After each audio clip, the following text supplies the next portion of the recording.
Ready, start. Mr.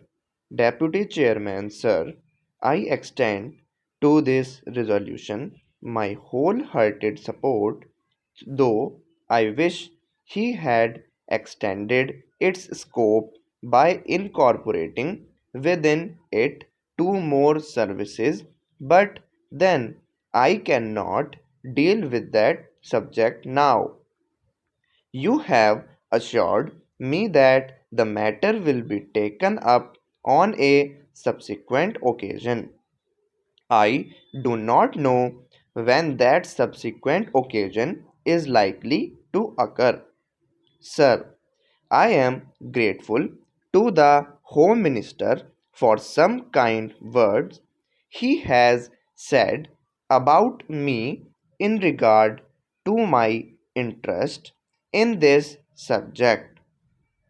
No doubt for long I have been urging the necessity of creating more all India services during the last 5 years or so. Ever since that recommendation on the subject was made by the States Reorganization Commission, and during the last 1 year and a half, near about that time, I have been tabling resolutions on the subject twice or thrice, but they could not come up.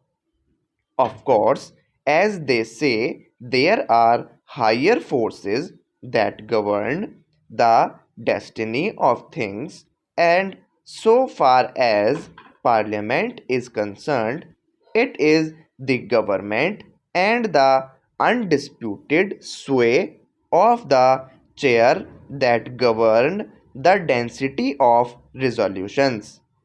Obviously, it was so ordained that this resolution should come up only now, and that too as a government sponsored resolution.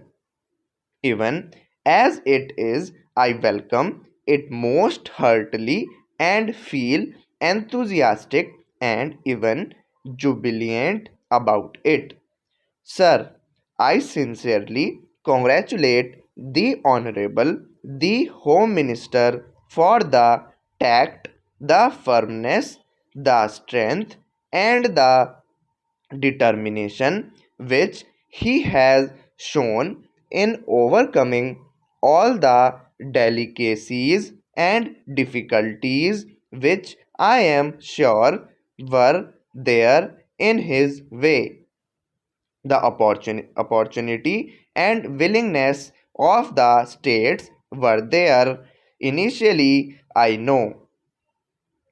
And I also know, sir, that about a year ago, when I tabled a question on this subject, the then Home Minister told us that the government would be only too glad to have more all India services, but then the handicap in their way was the states were not agreeable to it.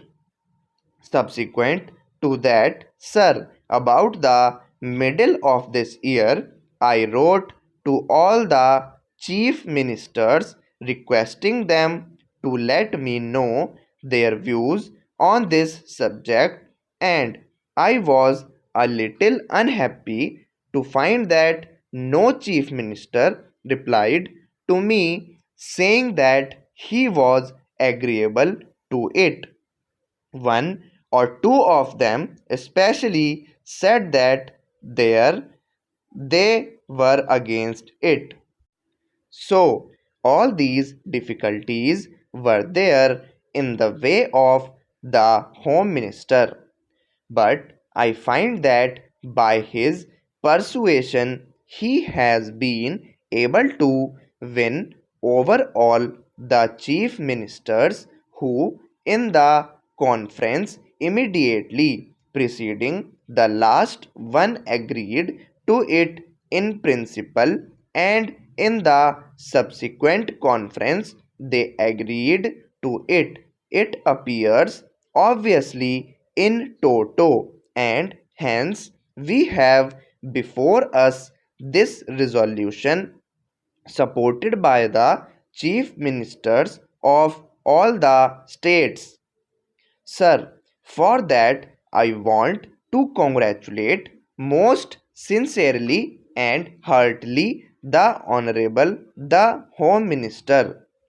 Now, sir, so far as the merits of this resolution are concerned, I do not think it is necessary for me to elaborate on them because during the last 4 years or so, ever since the publication of the report of the States Reorganization Commission, many eminent men all over the country, eminent administrators and persons who had experience of administration, including the retired comptroller and auditor general, were of the opinion that more all India services should be created.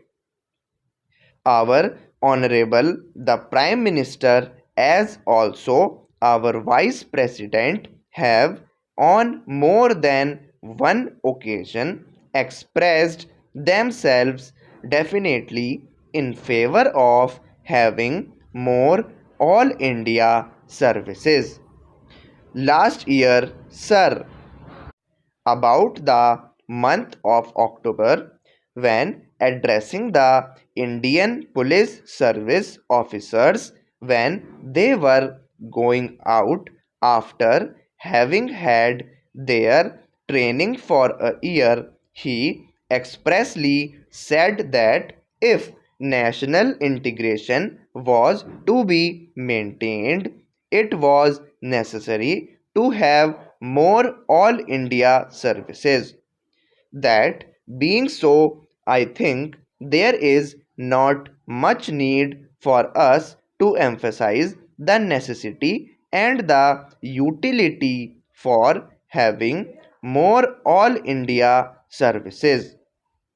Sir, in the interest of efficiency and also in the interest of integrity, it is absolutely necessary that we should have these three all India services as also some others. The major problem these days before us is that successful implementation of the development programs has to be carried through. It is not enough that we should have big schemes. It is not enough that we should allocate large sums for the implementation of those schemes, but it is necessary that we should have competent personnel to effectively implement our schemes so that in a short time we may be able to carry forward our country to economic prosperity all round. In the past, during the pre-independence pre-period, we had quite a number of all India services, but then when we framed our constitution, we disbanded with the others retaining only two. It appears to me that necessity has now arisen for reorganization of the all India services and to have more all India services. Stop.